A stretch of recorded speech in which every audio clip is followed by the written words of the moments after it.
Hey guys, Bjemson Darius, aka BJ here from Dear Dad Podcast. Now, when I started this podcast, I wanted a platform where I can record and upload my content very easily. I didn't want to go through any hoops to get my podcast out there. When I did start my podcast, I was on a different platform. But after I was introduced to Anchor not once, not twice, but over 3 times by my close friends, I decided to give Anchor a try. I must say, I absolutely love it. Not only is it easy to use, but I am able to record, edit, post, and publish all my episodes right there on the app or the site. I was able to transfer all my episodes onto Anchor in less than 5 minutes. That, for me, was unbelievable. Oh yeah, here's the best thing of all. It's free. It is free to use. Yeah, I know, that's crazy, but take my word on this. It's true. Using Anchor has definitely made podcasts so easy. Trust me, you'll love it. So download the free Anchor app or go to anchor.fm to get started.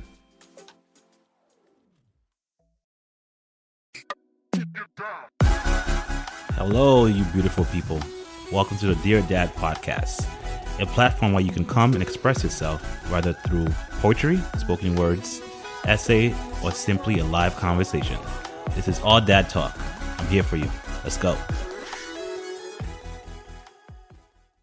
Hello, you beautiful people. Thank you again for joining me for the Dear Dad Podcast. Once again, my name is Bjemson Darius, aka BJ.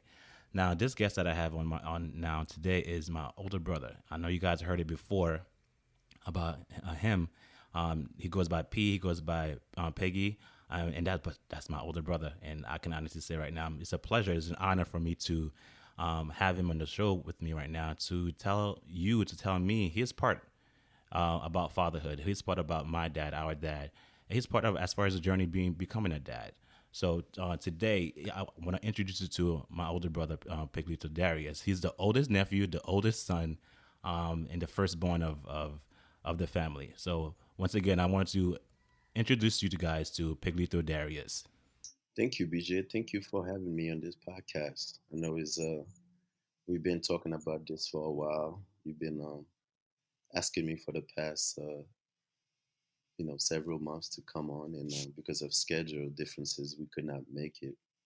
But I am finally here to sit down and talk to you. And first of all, I want to say congratulations on this. This is really huge, and I really like this. I really like the direction you're going with this podcast. So keep going, brother. So thank you for having me once again. Thanks. That's a huge compliment. I'm taking it and I'm going to say thank you. Thank you so much. So we're going to dive right into the questions. And I'm going to encourage you to go as far as you want to go and as depth as you want to go with these questions. This one is more about you, and then we can go on to the next question. So the first question I want to have for you.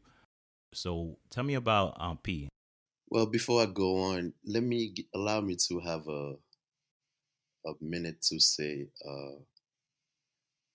to send out a shout out to this generation of father. I'm talking about the Dariuses, the millions. Um, you look around, we have first of all, um, shout out to you, man, because you are a great father. Shout out to G. Shout out to Shenley. Shout out to John, Max, Martin, um, all the millions, and Thompson, Gabe. This generation, man, we're just amazing fathers, and we don't take a back seat to to anything. We are involved, and that is just great. To anyone I didn't mention, whether you're a father, you're a Darius, or father to be, you know, great men in this family. So uh, thank you for that. Thank you for giving me this minute. But me personally, who am I as a father? I am a father to 2 boys, a husband and a father to 2 boys, as you already know. To Aiden, my oldest, who is now a teenager, 14 years old, and Logan, my youngest, who is 5, um, who just taking over the house. He think he runs everything here. That's who I am, man. A father to the two lovely boys. uh, just two gifts. I can't ever say thank you enough for. Definitely. I mean, I know Logan is he's a he's a ruler. He comes and he dominates everything. He has that characteristic in him. But he's I love this kid. Both of them are just amazing kids. And so far, I mean, you've been doing and have been doing an awesome job. So I wanted to move forward with the real questions that we wanted to dive into. And this is more towards my father, our dad. And again, I encourage you to go as far and as vulnerable as you want to go. It's up to you. And I just want you to tell us about dad, about our father, your memory of him. Oh wow. Um, my dad, he's a mysterious man, you know. um, with a lot of flaws, but he owned up to many of them. Um, but I'm I could say that I'm very thankful for having him at 40 years old because life is very short. Life is very short. Um, as you know, right now his health is not the best, and he's fighting to to be better, to be a better grandfather, a better father in his later life, and I appreciate that about him. So that's it. That's my dad in a box. Yeah, he has a way of pulling people towards him. He has a really positive attitude, and I always loved that about him. And I think I pulled that myself, and I think a lot of us pull that from him as well. His characteristics in him that we pull from him. A lot of his good behaviors, I can honestly say, characteristic traits that I carried on him that I can see in my dad. And every day that I see him, every time that I'm around him, that I see certain similarities of what I do that he does. And I'm like, oh, that's where I get that from. Oh, this is what I do. And I see it in my son as well. I see certain behaviors that he do. Sometimes he crosses his leg a certain way. Sometimes he scratches his head a certain way. The way he's he's laid back, should I say, is my characteristic. And that's just exactly how dad is. And I know you and your sons, I'm pretty sure there's a couple of characteristics in them that you can see in you. I wanted to ask you, what are some of the characteristics in dad that you see in yourself, and maybe even see it in your two sons? That's a very good question. Well, that part where you said about you crossing your legs or you scratching your head in a very same spot, that is something that we all do. I don't know why, I can't explain it, but it's something that we all do. He's and my dad, he's a people person in a way. He loved having people around him. As far as I can see right now, because he grew up with a lot of brothers around, so he loved having his family around him. That's what I see in my dad, and my kids are just laid back. Aiden is a very laid back kid. Logan is very energetic. I'm energized all the time. I get tired. I mean, now I'm older and stuff, but when I was younger, I've been always full of energy, and I see a lot of that in Logan. And he doesn't say certain things that that reminds you of me. But I can't think of anything right now. But your kids are they're you when you were younger. They're a spitting image almost of things that you used to do. I wanted to deviate from this from a little bit, and this is something that I was thinking about, and I wanted to get your opinion about it. And I just want to know, because you're the oldest, so you have more of a idea, you have more of a clear understanding, or you have more of a clearer background with dad. Do you feel that because of his upbringing, or a lack of upbringing, shaped who he is right now? Because I know with grandpa, he didn't, I don't know the relationship with them, and I don't know what kind of relationship he had with grandpa and the rest of my uncles and aunts. Do you feel like his upbringing had something to do with who he has become? Oh, 100%, man, 100%. Because if you if you're around his brothers a lot, really watching, all his brothers, and the stories that they tell about them growing up in Haiti is just you could make a movie out of that. You could write a book out of that. They articulate themselves very well when they are telling their stories about them growing up, especially some of the stuff that my dad went through with, his dad. Um, we don't have to go into details about that, but it was not easy, especially growing up in Haiti. The first thing you break the rules, the first thing they reach for is a broomstick or or a branch from the tree. So my dad, he had his share of whipping growing up, and you know, and I guess that kind of shaped his relationship with his dad in a way. But that's for him to tell you. That's not for me to tell you. But the stuff that I've heard, it was it wasn't too nice. It was just something that would be acceptable in today's society. So yeah, he probably experienced a lot of things that shaped his relationship with us, as far as being a father. So yeah, I would say so.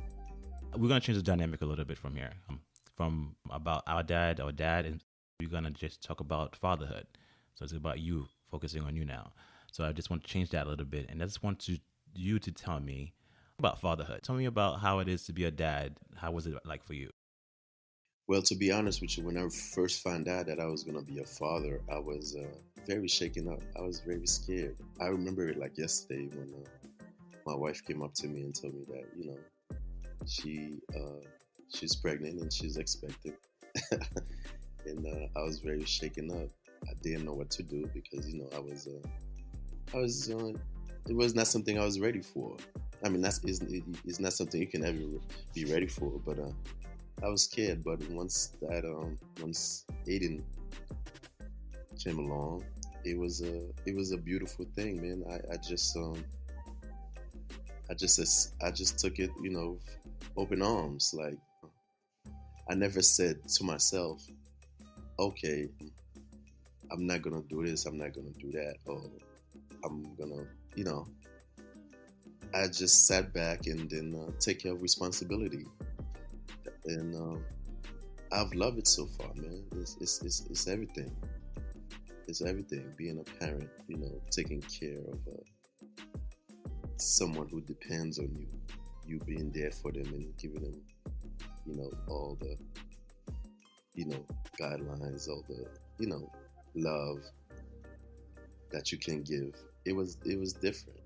Was there a difference when you heard the announcement from your oldest son to your youngest son? Was there a difference when you heard the announcement about their arrival? Yeah, there definitely was a difference because again, it wasn't something that was planned, um,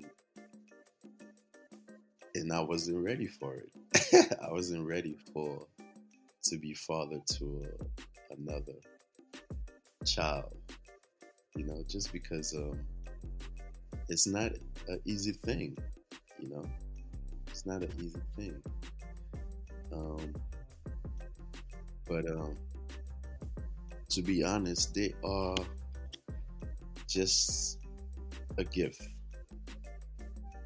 If you Aiden, Aiden was born on the 23rd, and then he came home on Christmas Day. So Aiden is my Christmas gift, right? Yeah. So I never wanted. People ask me if I ever wanted anything for Christmas, and I smile and say, I smile and say no, never wanted anything because I already got my Christmas gift years ago, 14 years ago, because he's 14. And Logan came home on my birthday. Can you believe that? Wow. Yeah, Aiden came home on my birthday. He was born on the June 30th, came home on July 2nd. Log- Logan. So it's I always smiled at that, you know. Yeah, Aiden came home on Christmas. That's a Christmas gift, and Logan came home on my birthday. So what more can you ask for if you know as a father? Well, that's a gift that's keep on giving. I mean, you got Christmas and your birthday. That's just an amazing gift. Like you said, you can't really ask for much. You got two boys. I know with Emmanuel, he has two girls. He's the only one that's out of all of us that have two girls, and I mean that's a different dynamic in itself, raising two girls in comparison to raising two boys. And I know you were talking about before when you heard the announcement about your both of your sons coming.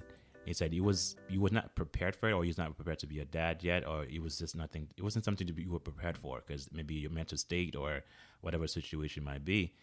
I just wanted to find out from you and ask you that did you have an idea what kind of dad you wanted to be before you became a dad, and if so, do you feel like you are that person now? No, because it's not something you when you're young you don't. Well, that's something you think about. I mean, you young. I'm young and doing whatever I wanted to do. It just hits you. But to be honest, I always said, some part of me always said, I don't really want to be an absent father. I want to be present because growing up, as you know, and as you already mentioned some previous um, podcast conversation that you had, dad was not really around. So that always been on the back of my mind. Like, if I become a dad, I just want to be one that's.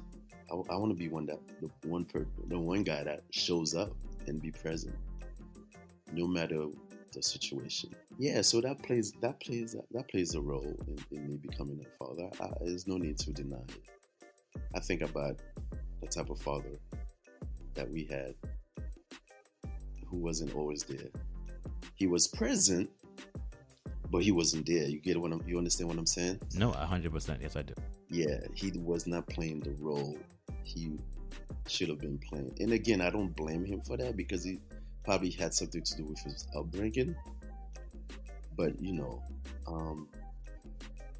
my thing was, I'm gonna be there for my son, no matter what, no matter the situation, no matter how rough it gets between, his mother and I. I'm gonna be there and do my best. I wanted to backtrack a little bit from before. I know you mentioned that because he wasn't there, because he was not participating in our life as much as we wanted him to, or as you wanted him to, that you wanted to change the dynamic when you have a child or when you become a dad. You wanted to be there. You wanted to be present in their lives. I wanted to ask you. So, what kind of effect did the presence or the lack of presence in dad had an effect on you? Oh man, it was I I I probably didn't understand. I probably figured out my father wasn't present probably when I was, I'm gonna say, around 7 or 8 years old. And we're talking about when I was in Haiti. That was way before we traveled here.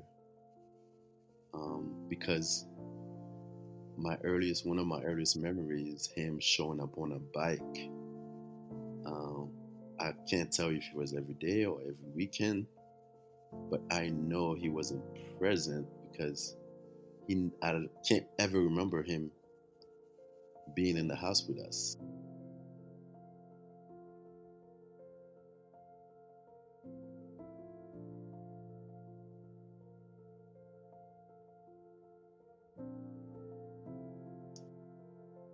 I just know he would come around, and then there were some kids that would yell to me, "Oh, Peggy, Peggy, your dad is coming." Then I would run, stop whatever I'm doing, and then run to him because that's your father, that's dad. That's what every boys want, you know, the presence of the dad. Um, yeah, and then when we got here, it was pretty much the same thing. He was around much, and I started as I got older. I started questioning myself. Like, um, I look around, I see all my cousins, and their dads are around. Their dads sleep, in the same household as they are.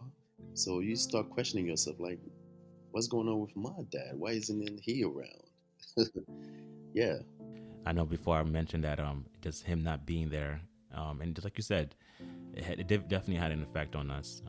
And I wanted to just like dive in with you to see, because you were older, so I don't know if you remember more or you saw more, because I know I just have snippets and bits and pieces of memory of him. I just know for you, you were older, so you probably have a broader understanding or view of him. But just like you said, just being there and him being around, not being there, it's just definitely was an impact. Like you said, you see your cousins and friends have dads, and the dads are at the home, so why couldn't he be there? It just couldn't understand that. And it definitely for me played a heavy role in my life, because I know I said it before. He was around.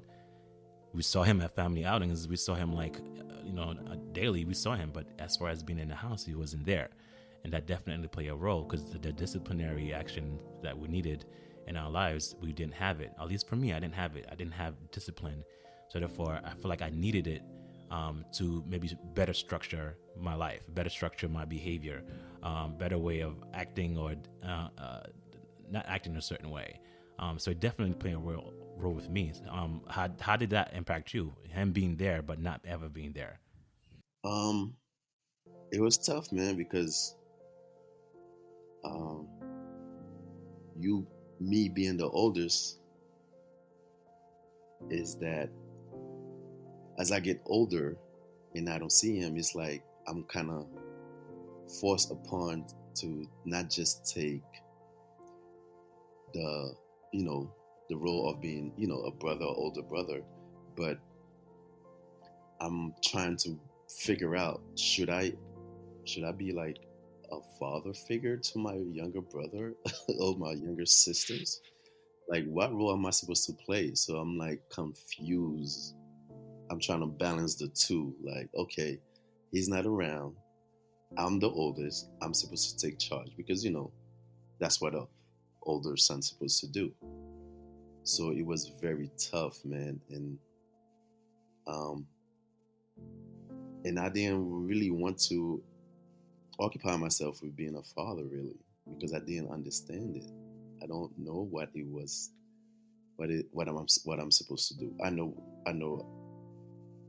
I could be a brother, I could be a friend, but as far as playing the role of a father, I didn't know. And if it kind of, I started to feel that pressure when I was around 14 years old, 13, 14 years old, which is very young for us, you know. It happens. But I couldn't understand it. Like, why he's not around? What did we do for him to just want to pop up once in a while and then disappear for weeks? I was battling with that, and I felt like I kind of miss out on certain things a little bit. Yeah, because it was a lot. It was a lot. I'm not gonna lie. And I had a conversation with Barbara and also Gael, and more or less towards Gael for now. She was reflecting on growing up, since Dad wasn't around. She felt that you, as the older brother, should be stepping in or you as a brother, that's what was going to be the next one online to fill in that gap. And I know you mentioned that as well too. And I wanted to just say for my half that even as growing up, maybe I just think differently and I felt differently. I never wanted you to be my dad. I never wanted you to play a role of my dad. Like, that was my dad's role, and that's what I wanted him to play. I always wanted you to just be my older brother. Like, that's the honest truth. Like, you always been someone that I looked up to, always been someone that I envy, always be someone that I always wanted to be like, to tell you the truth. And I never had the perspective, and never had the view of you being a father figure for me because my dad wasn't around. I just wanted you to be my older brother. I just wanted you to be there for me. I'm not saying you wasn't, but I didn't want to put that pressure on you. And I didn't feel like it was fair for me to put that pressure on you to be a daddy figure or step in line to be a father. And for me, it was never fair. But again, that's just my point of view in it. Everybody has their view in it. But I know Gael definitely mentioned that. And Barbara was also mentioned the relationship that you both had and the way you guys were. I mean, she said before that you guys were, you were her first father figure. That's the honesty. That's what she said before, that you were her first father figure, and you guys were like inseparable at a certain time. And I mean, you grew up and things change. Because if somebody said something or somebody didn't say something or reactions or not, it plays a role. But I didn't feel the need to have you play the father role for me. Wow, this is pretty deep, man. Yeah, and I understand where you're coming from, because I never had a older brother or anything like that, so I didn't have someone to kind of really look up to play the role for me as a father figure. But for you guys, like I said, I wanted to be, at one point in my life, I just wanted to do so much for you guys so that you guys can just forget that we have a father. But I never got to that point, because I saw how much you guys were suffering.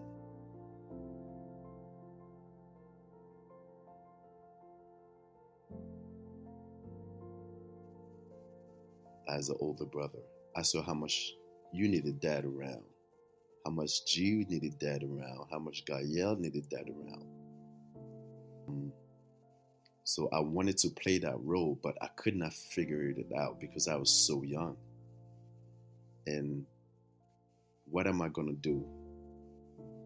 You know, that right there kind of messed with me. Like I said previously, you know, I was trying to find the right balance between being a brother and being a father. But I never got to that point of where I could say, I've provided you. Even if I got to that point, I can never play that role. I can never play that role of a father to you guys, because I wasn't put here to play that role. That was his job, to come in and be a father and show up and, you know, do what a father is supposed to do. Now for Barbara, it's a little bit different for Barbara, because you could say I pretty much raised her.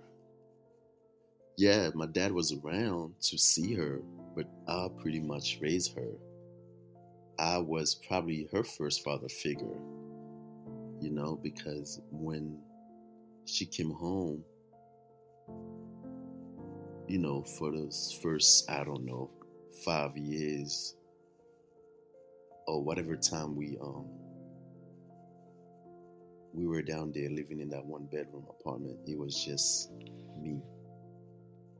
You know, I remember if she has to go to the babysitter, it was me that had to drop her.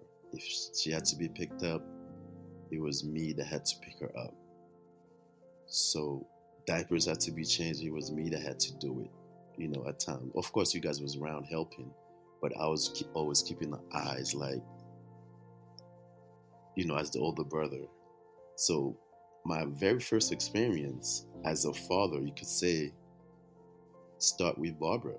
Everything I know, changing diapers, you know, giving a baby a bath, um, putting her to sleep, bottle feeding, all of that is because of Bobby. I've learned all of that through Bobby. She was my she was my baby before she was anybody else's baby. You know? So, but I could not play that role no matter what I tried. I could not play a father figure because I didn't know. I could give you guys all I could protect you guys and from a fight or somebody trying to disrespect you guys or whatever it may be, as a brother, but not as a father. And it kind of hurt me that I couldn't do it. I couldn't do it because I didn't have any training. I didn't no formal. There was no one here. There was no one there for us to teach me, to tell me, okay, this is what you do. This is this and that. As a man, everything I kind of learned later on is from, you could say, is from Uncle Franz. That man was there for us. He was there teaching me some of the ropes as the oldest. Like he's like, you the oldest, you have to take lead. Certain things you have to do, and certain things you could do, certain things you can't do. And I thank him for that. It's learning to be a father. Your first role to be a father, you learn it actually to raise your own sister, Barbara, Bobby, or I think that was probably interesting in itself. I see my memories are like foggy with that. I know I probably helped out and maybe was there, but to hear you say change the first diaper, bathing, bringing her to babysitting, or a daycare, that was you doing, because I guess I was in a different state of mind. I was doing my own thing, and I was involved in my own self, trying to figure out myself. So I didn't have that memory. I also, again, I find it fascinating that it was just, you learn to be a parent by raising your own siblings, or again, raising Barbara. And I wanted to say to you, to be honest, I've learned how to be a parent between you and Emmanuel. You were my first parenting skills. Honestly, you were my first parenting skills. The way you treat and love Aiden from the first time that I saw you guys was interacting, the way you literally just like gave everything up for him, your time and your patience for him, and allowing him to grow up and allowing him to do certain things, and punishing him the proper ways and being there for him, no matter what, taught me how to be a father. The way you are with Logan, the way you are a husband at times, it taught me how to be a better parent. I didn't have an example. Like you said, you didn't have an example. But I want to personally thank you, and as well as Emmanuel, but you personally right now, for what you have done. The sacrifices that you made, the little bit that you feel like it was a lot for me. Because you were my first example, my first more or less hero, the first person that I always wanted to be like. So everything that you were doing, everything that you did, I wanted to be. I wanted to become like you. You were playing basketball, I wanted to play basketball. You wanted to be a good in school, I wanted to be good in school. Everything that you did subconsciously, I wanted to be. I wanted to be exactly like you. To tell the truth, I want to be a parent like you. I want to act like you. I want to have your personality. I want to have your intelligence, because I feel like you were like the ideal person to be. Because I didn't have any example. My dad wasn't around. Uncles and aunts didn't live with us, didn't live around us. So I didn't have that per se. So the only person that I had was you. And for me, I just absorb as much as I can from you as possible. Everything that you were doing, I was just like literally just like jotting it down memory. See, okay, I'm gonna do this. I'm gonna be like this. I got into sports because of you. All that stuff was because of you. So if you ever think that you didn't do anything, or you didn't do enough, at least from my perspective, you did a tremendous job being an older brother. I'm not just gonna be 100% transparent. You were and still being a good and amazing older brother. Still look up to you, and I still fear you when you say certain things, to tell you the truth. But that's what I wanted to really tell you, especially in this podcast, that you are doing a good job. You have been doing a good job. And I just wanted to let you know that the stuff that you're doing or have been doing, I'm literally doing it with my son right now. Like the things that you're doing right now with Logan and Aiden, I'm doing it with my son. Like the way I'm 100% being there for him. I'm giving him my time. I'm embracing him. I'm doing whatever he loves. And I'm only doing these things because you were doing these things.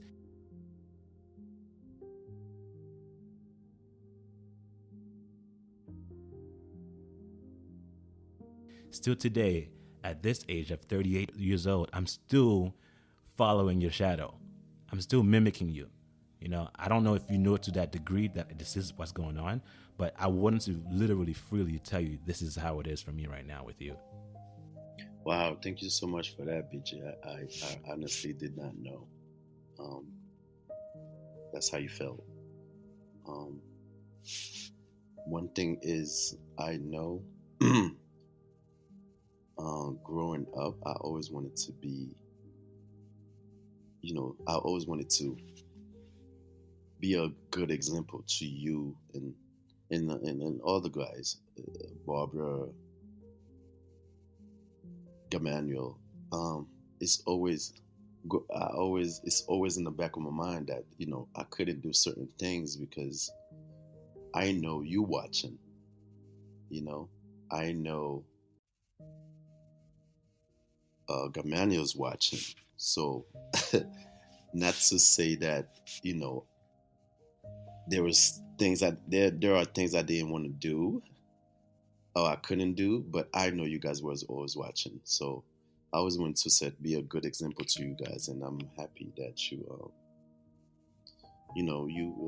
confess this to me. It makes me feel really good. Thank you. You're more than welcome, man. I tend to try to focus on the positive. A lot of stuff that goes on in my life, I try not to focus on that. Mentally, I don't have the capacity to hold on to negativity. So whatever positive human beings, whatever positivity that I have around me, siblings is definitely a magnet for me. That whatever that is going on that's positive, I want to do it too. But I know that dynamics sometimes change. Just like you being an older brother, me being just a brother in itself, I want to be an example. I want to be an example to you, and I want to be an example to Emmanuel, and I want to be an example to Martine, Gael, Barbara, and all the rest of our siblings. I want to be an example. Because again, I can't always follow your shadow. I can't always want to be like that. I can't always want to be like you. I gotta step out that shadow and want to be better for myself. Because there are a lot of stuff that I want to be and I want to do, or some certain things that I would want. I feel like if I'm not getting it, I had to now live that. I had to be that example, primarily right now because of my son, and I know you've gone through that too. I want to be that example. I want to literally set a foundation for not only for my siblings, but for my son to have an example. Like my dad is able to do this, or he's done this. He's able to accomplish this. My uncle's done this, and they're able to accomplish this, so we are able to do it. I know we didn't have that growing up, and I know with all the millions in the Darius, what we're doing right now, our generation is trying to change the dynamic, change the stigma of black parents or black fathers. We're changing that. I know you mentioned that in the beginning. We are taking initiative in our kids' lives. We're taking initiative, and we're being intentional about that, and we have to be intentional because there are other people watching. Not only our kids, but there are other people watching. Everything that we do or don't do, and that's one thing that my wife and I go by.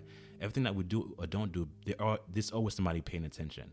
So always be in the best behavior. I'm not saying things don't go wrong, but we always trying to be better, a better version of ourselves. And I got that. I think that from Emmanuel. He said that trying to be a better version of yourself is hard, but sometimes you have to step out the shadow of somebody else in order for you to become better.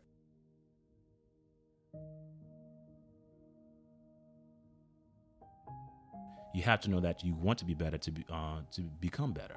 No, I 100% agree, man. Because we trying to break a chain, um, especially with this family. You know, you've heard like people would always people would use, especially my dad. I say my dad because that's how we always refer to him. Even with mom, we always say my mom, because that's how we always refer to both our parents. But we it's a chain that we need to break. People always say like, "Oh man, Darius is, man, y'all have a lot of kids." You know what I'm saying? Um, but my my dad, although he of all the brothers and all of his siblings, he has the most kids. I've always given him credit for being around and claiming all his kids. You know, that's a huge thing for me, because he could have just said, "You know what? I don't claim any of these kids. I don't claim any of the kids from any of these women that I have." But I always give him credit for claiming his kids and being present. Like I said earlier, he some things I can't explain because that's something he would have to sit down and tell you why all these kids from different women, you know. But I'm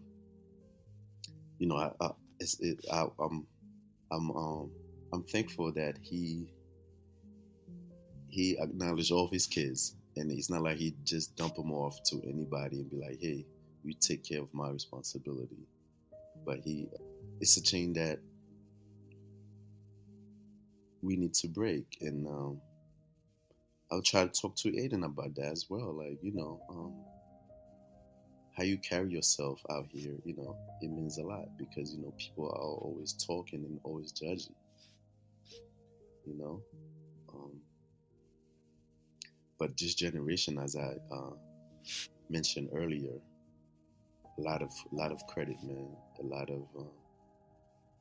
of credit to us, because we are doing the right thing. We in our kids' lives, we taking care of them like we're supposed to, being good husband, and that's all we could do. That's all that's necessary. Being present for your kids. I know the podcast is about your experience with your dad. So I just want to say, to the generation, just keep doing what you're doing. Nice. All right, so again, we're gonna go back to father, you being a dad, and change that dynamic a little bit. Just change the atmosphere.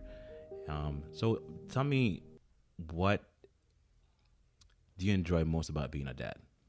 The time that I spend with my kids, man. They it's the memories that we build together. Whether it's in the house or taking a trip, coming home, doing homework, taking them to the park, taking them to family events because my kids, man, they love their family. They always want to be around. It's they always want to be around the cousins. It's nonstop. These are the moments that I just cherish, being, as a father, just being present and watching them grow, and giving them advice and sharing teachable moments with them. So that right there is everything to me, because, like I said, we didn't have that. We didn't have that growing up with our dad. I can't sit there and be like, okay, and dwell on it, because what is that gonna do? But I just want to give my kids, my just know that I'm there for them. Just know that I'm always present. I'm gonna show up for them. That's very enjoyable to me. Talking, whether it's about whatever they want to talk about. Especially with Aiden now, he's a little bit older, and um, the conversation is not about is this what you how was school today, but it's also about what the world is like out there when you step outside these doors. When you leave your house. It's something I never had, you never had. So these are the moments I enjoy. You know, talking to him and telling him what's right, what's wrong. Now he's he's a little older. It's not like I said, the conversation is not just about doing your homework. He, the other day he told me that he want to buy some flowers. I'm like, what do you need flowers for? He's like, because Valentine's coming around. I'm like, yeah, I know. So who you getting? That's who you getting flowers for. So as you get older, the conversation is a little different. It's a little different now. Then, so I enjoy those moments. Was there anything you being a dad now that you wish that you had done different? Different. He lies. Um, no, not really. Not really. I felt like I've done all that I could. Um, I've I've I've been around for him. I've been here for him. I've given him my all so far. He probably maybe he could tell you if there's something he wish I could have done different. But I I push myself every day to be here with him, man. Because I go to sleep tonight and not wake up tomorrow. So um, every moment with them, I cherish, man. So I push myself. I do my best. I do what I can to just be there for them every day. With that, what are some three happy moments that you can recall in your life with your kids or just individually to yourself? Oh man, there's a few. There's a few. Um, we could go back to just this past summer when Aiden graduated from middle school. You know that, and I also graduated, so that was a very happy moment. You know, um, that's a moment that we shared, and that's what I'm gonna remember forever. Well, one of the happiest moment also would have to be the birth of. I know it's a little bit, you know, typical, but the birth of Aiden, first son, firstborn. That was a very happy moment for me. That's one I will remember forever as well. This one is a little more. I would have to say, um, we sit here, we tell our story, but a lot of people will not understand um, unless you have walk in our shoes. But a very happy moment would have to be. I'm not sure if you probably even mentioned that too.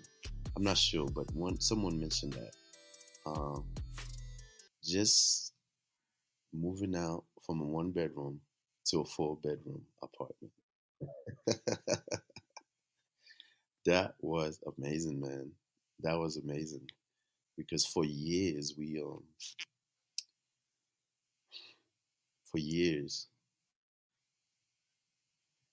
five people, four kids, including mom, we we shacked together in a bedroom and in a shared bathroom for years together until finally my mom um, got this four-bedroom apartment that she is still currently living in. And I never had my own room until we moved to that apartment, and I was about, I don't know, 18.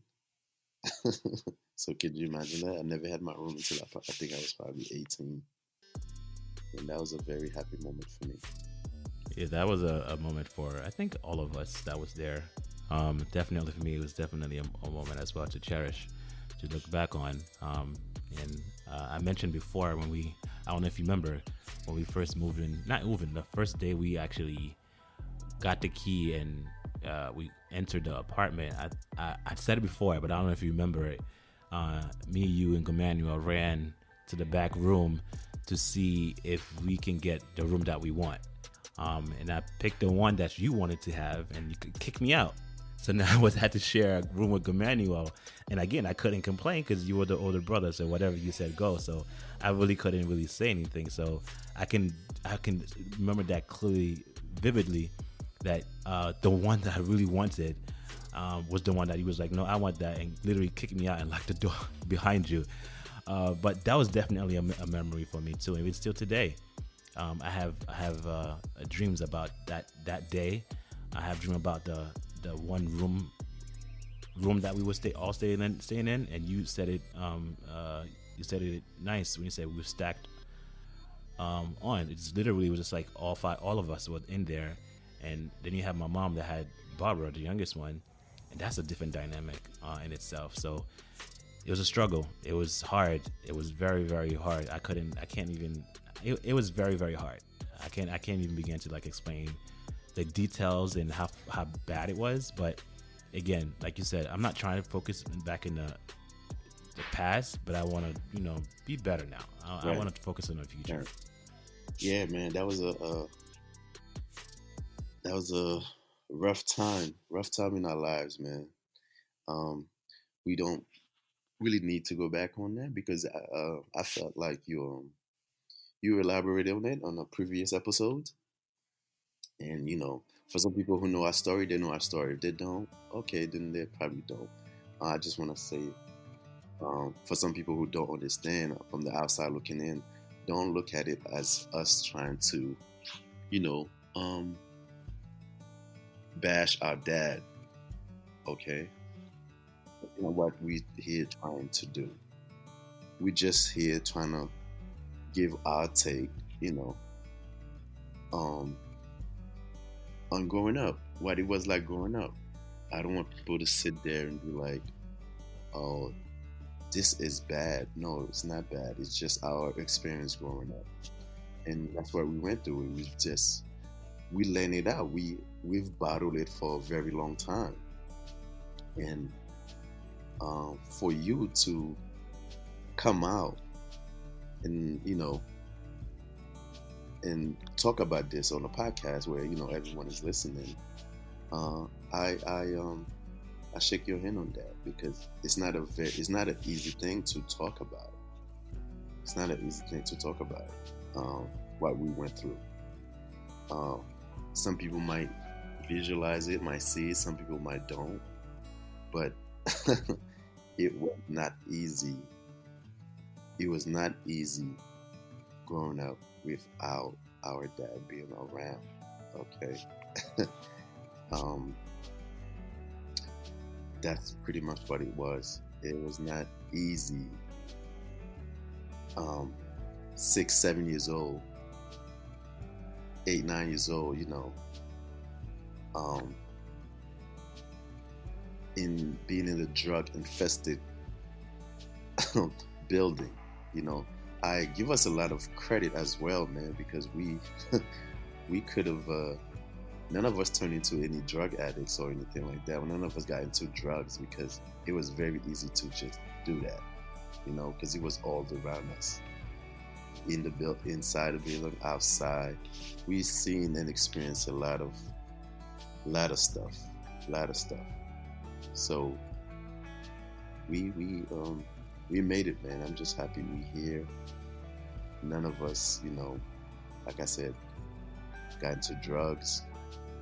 We've grown to be, respectable people, respectable men who's doing whatever is necessary to you know, give our kids, our future, a better life. So for you, and all my brothers, all my siblings, you know, a lot of respect, man. A lot. We made it. We made it. You can say we made it. That's the honest truth. I know my mother, our mom said the very same thing, and I even think about it now. A couple of times where I think the odds were against us, like the the situation that we were in. I just feel like odds were against us, and I honestly feel like all of us beat that odd. We were able to overcome it and become who we are today. That we survived. The simple fact that none of us are not into drugs. We didn't go to jail or prison. We're not dead on the roadside. It is by sheer miracles because again, we were pretty much raised. Not pretty much. We were raised by our mom, and to a certain degree, and I was mentioning before, we kind of had to grow up by ourselves. We had to learn how to grow up at a faster rate than other people had to, because we didn't have the structure in our lives. We didn't have the father structure in our life. We didn't have the housing. We didn't have any space. We don't have no elbow room. We didn't have any of those things to our advantage. So we had to learn how to like cope. We had to learn how to like to survive. So I honestly feel like I know myself and some of my siblings said we had to learn how to grow faster than other people had to. Yes, we do. Yeah, because of the situation. We had to learn how to grow because I mean we didn't really have a choice. No, there was no choice, man, because um, we just had to survive, and that's what we did. We survived, man, and then we made it. We made it. We're here today, and thank God. Um, but there was one man who was always there for us. And as I mentioned before, his name is Franz Million. He came through. He came through. We made it, but we had to grow up ourselves. But he was the one person who was there for us. And thank you for that, Franz. I know you probably not listening, but if somebody's listening, you could just pass on that message to him and just say, we said thank you, because he, I don't no need to elaborate on what he did, because he's not the type of man that wants credit for anything. I listened to last that episode, I'm sorry, and Gamaliel elaborated on that, on what he did for us a little bit. So if somebody's out there listening, just let him know I said thank you. He's always been a hard man to reach. Always been busy, but for us, he's never too busy. I don't know if without his presence, I'll be.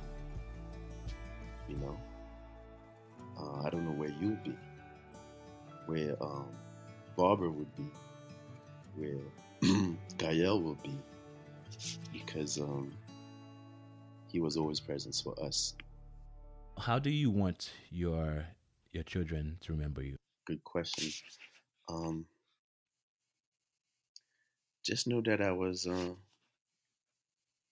fun dad. I was a present dad. I was always one that was there when they needed them.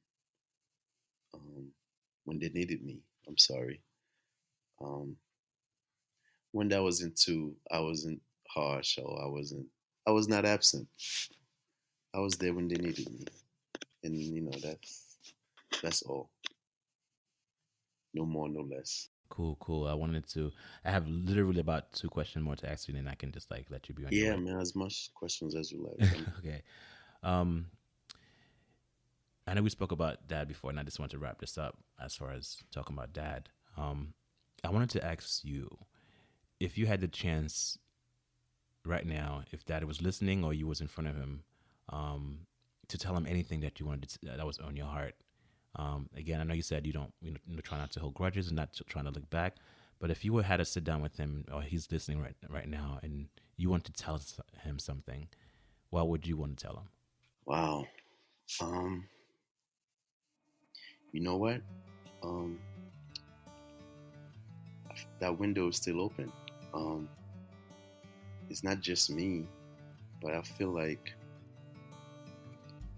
the fact that he's still around is something that we should sit around and put him, maybe in the center and ask him. I'm not talking about, when I say me, I'm not talking about just me, you, Martin, Gael. I'm talking about the other kids as well, man, because it seems like we almost forget about them. I'm talking about Chenli, John, and Fafa, because as much as we had our own experience with him, they also went through some stuff. But again, I know some of the backstories. That's for them to, come here if they chose to come and tell you. And sit them down for one day, and then fire some questions as it what happened? What is it about? Why wasn't you around more?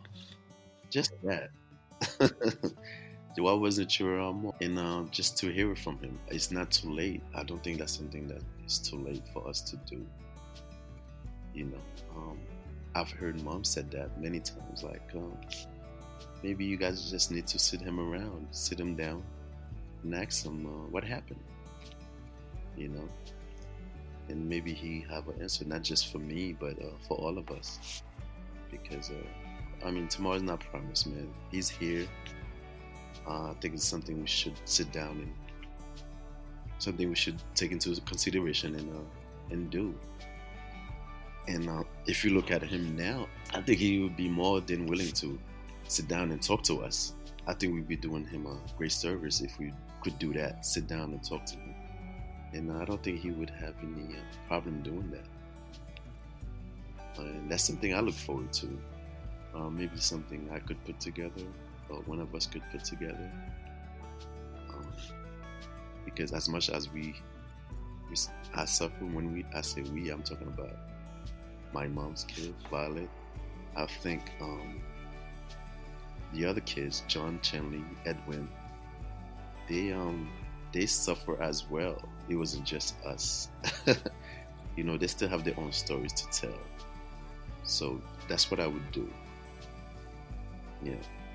You're absolutely right. I mean, that's something I know even just phrasing that question, it sounds like he's no longer with us, but he's present. I think you're absolutely right. This is something that can be done, and we should look forward to try to get that answer. Sometimes we just need an answer so we can close that chapter in our lives. And I think all of us have that. I know you mentioned the other siblings. I intend to, and I look forward to have a sit down with them as well, so we can hear their perspective in it too. Again, that's another in itself, that's another journey, that's another story to tell, because they had their own ordeal, they had their own problems they had to deal with. There was in Haiti while that was happening, and they came here, was still something else going on. They still have their own story to tell. Edwin and my sister Martine had something to tell as well. I wanted to have this platform. It's not only just to reveal yourself, to just be vulnerable, but it's more of a therapeutic for me. And to just hear how all of us went through these things. And not only we made it, but we survived. And two, again, just having a closed chapter in our book just to say what happened. Right. If we have that here, instead of waiting for, not to be morbid, for our dad to pass away, he's here right now. So the question that we have, the comments that we have, we should be able to right now talk to him about it, because I know, like you said as well, he's more receptive to hear those questions and be able to give it to us, the answers, because he's in a stable state right now where he's able to talk to us. He wants to talk to us. He wants us to be more involved. So I think we should take full advantage of that. And again, this platform right now is just allow us to be open to hear our own stories, because most of these stories has just been hidden behind closed doors, and we ourselves didn't speak it out loud.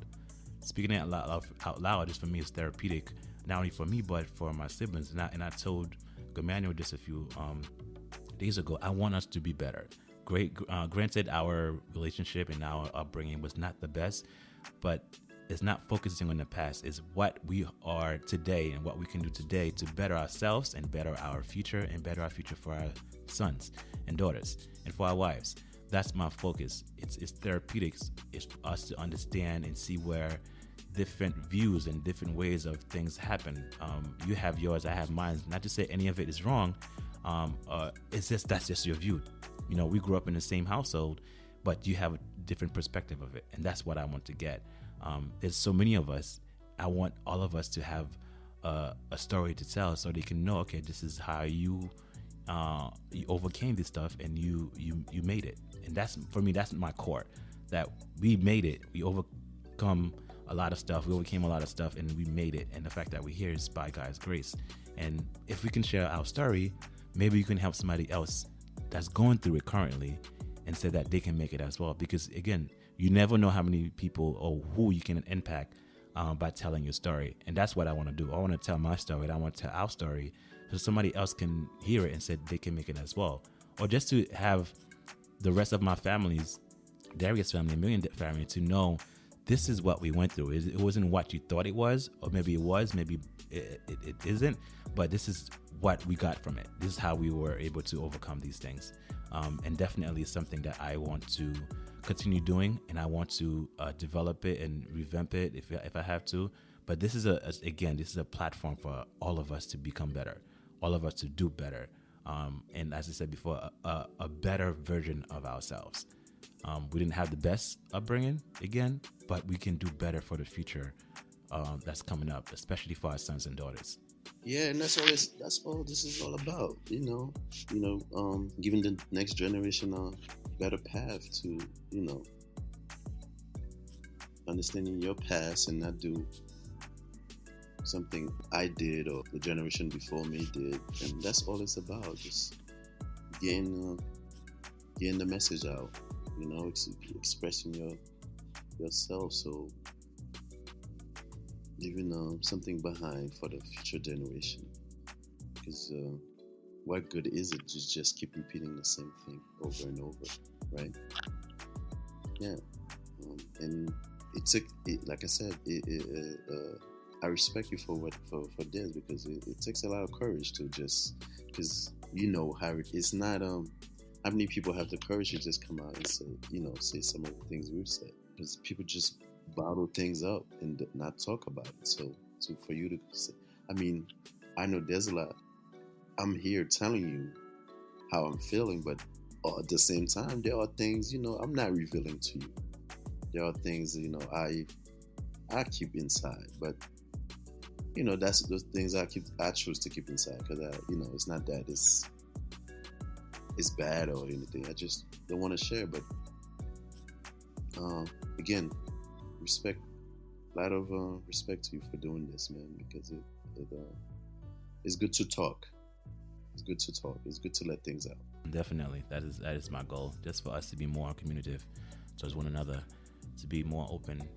And I know that's something that not all of us share or able to do, or not able to do, is willing to do at times. Just talking.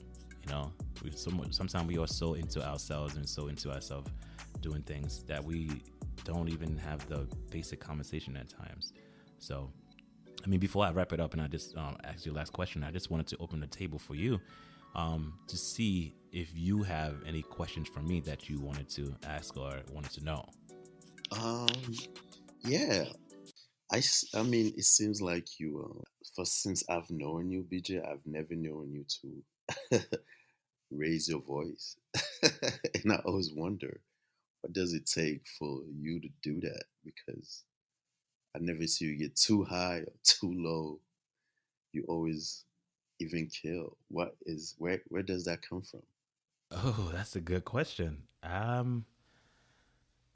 don't know. I couldn't even tell you if I knew. I can maybe take a shot at it. I can say there's a lot of stuff that I have experienced in my life. I just tend to take a step back and say, do I want this? Is this going to better me? And I said it before, mentally and physically, I cannot withstand and hold anger too long. It has an impact on my body, has an impact on my mind. It just does not make me feel well. So the best way to go about things, instead of keeping anger and being resentful or revengeful, is I prefer not to have that in my character, because the longer I keep that for me personally experiencing that, whenever I experience that, it physically has a toll on my body. So instead of me going back and forth with someone, I don't know. I just let's take a step back and breathe and say, I can't do this. I cannot do this. Because it can also be, through examples of what I've experienced, and I've seen, maybe violence, and I've seen the way certain people talk to certain other people, or maybe again, with our story, with our father, that I want to take a step back and I want it to be different. Because again, if I don't take a step, who is? You know what I'm saying? That's always my mind frame. If I don't take a step, if I don't be different, who is? Because now I'm looking for someone to be different. The question is, why can't I be different? Why can't I take that step to be different? But again, it's more of a mentality. It's more of awakening that you have to come to. That's something maybe I've had ever since I was young. And I never liked to raise my voice, never liked to raise my voice at anybody. I couldn't even explain to you if I could. That's the best way I can say. But based on the examples that's around me, things I see, things I like and don't like, I want to do better. And that's what it is. I want to do better and be better, because right now, and even then, I want to be an example. I want to be an example. I want to be better than what was taught. I want to be better than what I saw in front of me, because it's not fair to just have to have someone not having a good example. We talk about becoming better, but again, like I said before, why can't you be the first step to do better? Sometimes it's hard. It is hard. I'm not saying it's going to be easy, but the more you do it, the easier it becomes. The more it becomes second nature to you, at least for me. I just don't like negativity, and I don't vibe towards it, and I can't hold towards it. That's just me. And I mean, I think to a certain degree, you're like that too. You're mad cool, level-headed and chill. If you get upset, there is a reason for it. Like I can't say I've seen you get upset unreasonable. And there's a lot of characteristics, again, that I see in everybody that's around me. I just choose to pick at, okay, he does this right, he does that right, I'm going to incorporate it in my life. He knows how to raise his kids, he knows how to talk to his kids, he knows how to discipline his kids the proper way. I'm going to take that. So that's how I go about doing things and living my life to be a little bit happier, because I feel like I deserve to be happy. Why not strive to be happy? Yeah, that's beautiful, man. I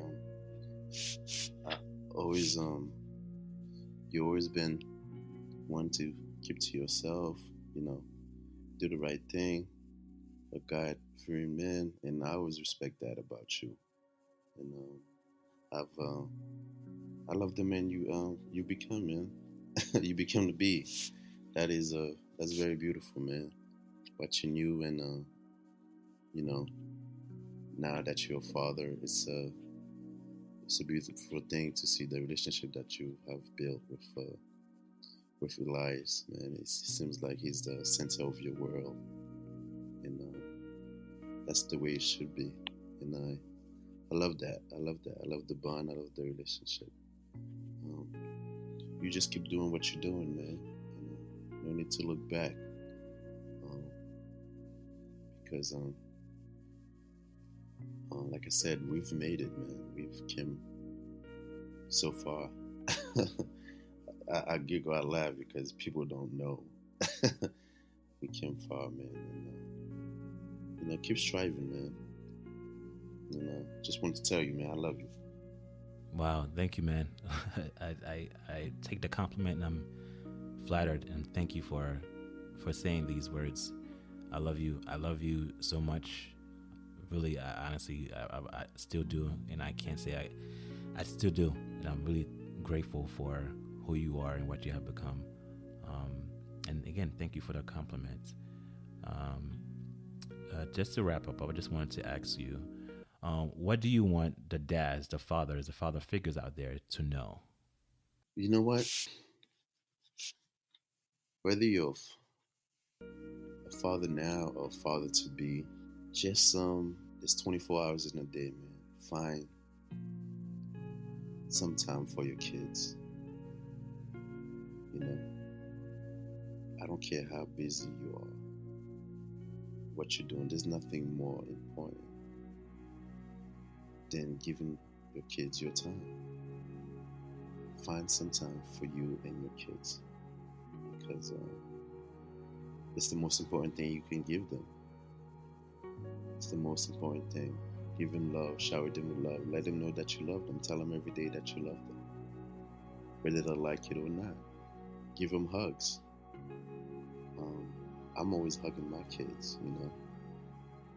Aiden now, he's like I said, he's transforming to the teen thing.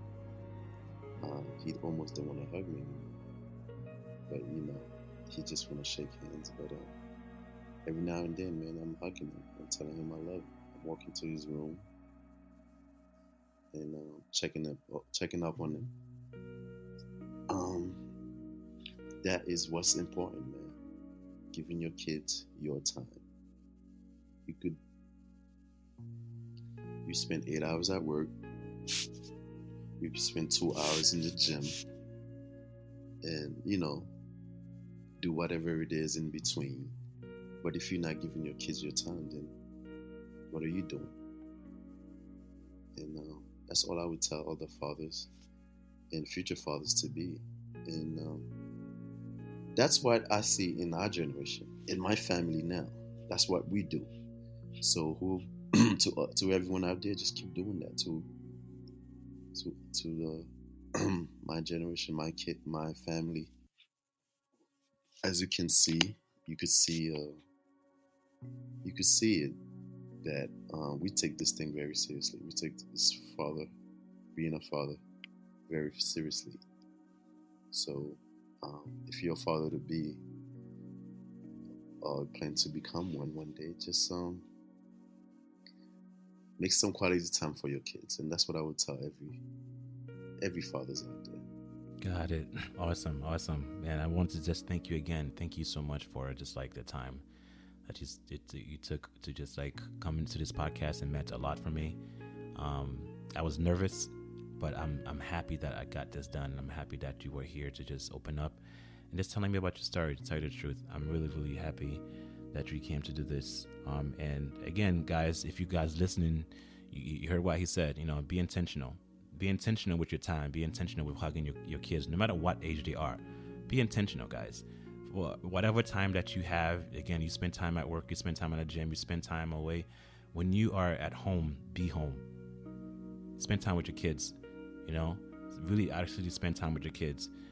With Peggy, I could honestly say there are so many things that I can go about saying. The positivity of what you've done, the things that you have done, and you've done so many great things and still doing great things. As a little brother, I still look up to you.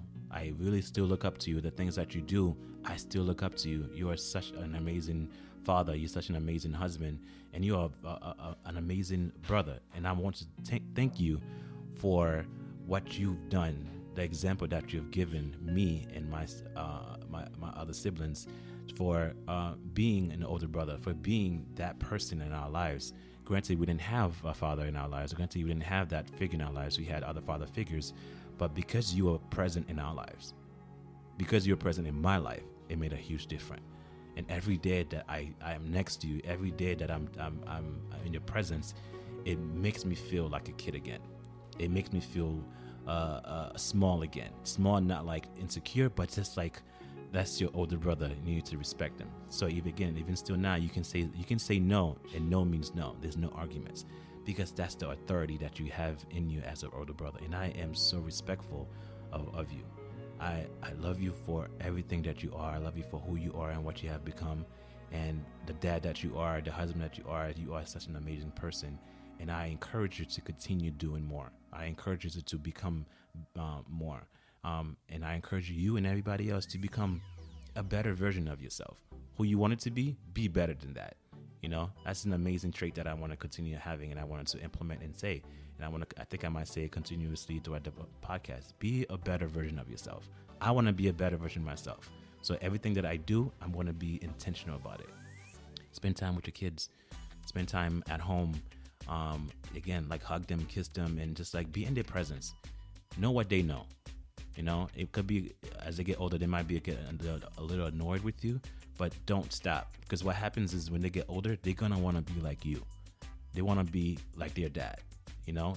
Granted, as we become adolescents and we become teens and stuff like that, that's the rebellious phase. But as we grow up, as you can tell with me and Peggy, that we can reflect back on the good times. We can reflect back on who impacted us positively. If our father was in my life, during that time, we definitely would talk about it. But he's not a horrible person. It's just during that time, he was not able to cater to us. But I'm not focusing on that. I just want to tell you guys, focus on the future. Be better. Do better with yourself. Be better for somebody else, if not for you, because there's always somebody watching. Once again, I just want to thank you guys for coming back to Dear Dad Podcast. I want to thank my older brother again for opening up and telling me his side of the story. All right, guys. So again, till next time, I will see you and I'll talk to you in a few. Bye.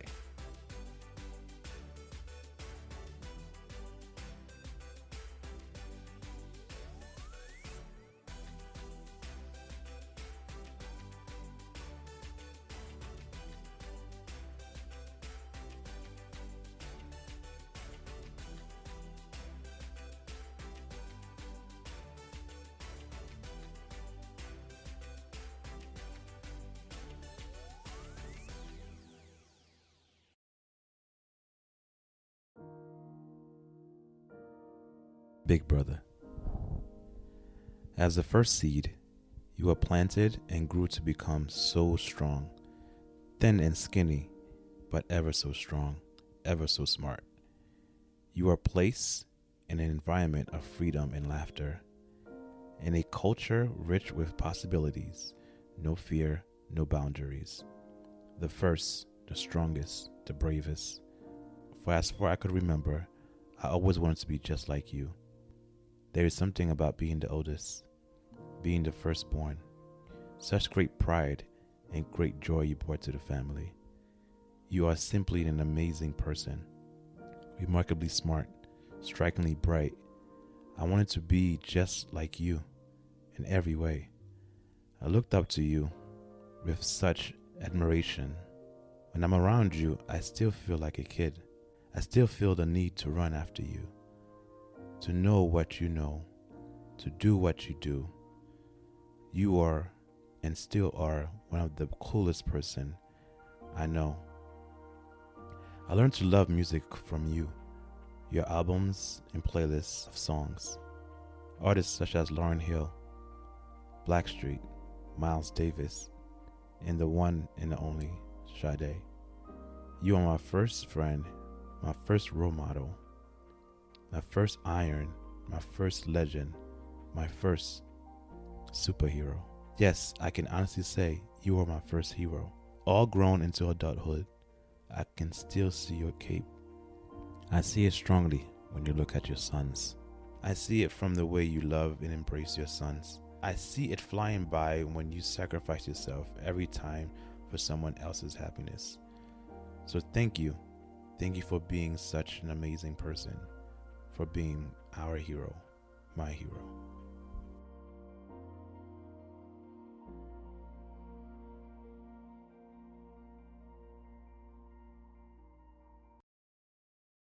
Okay, guys, if you want to keep up or listen to more of this podcast, you can go to Google Play, Stitcher, Apple, and Spotify. And, of course, on social media as far as Instagram. Catch you later.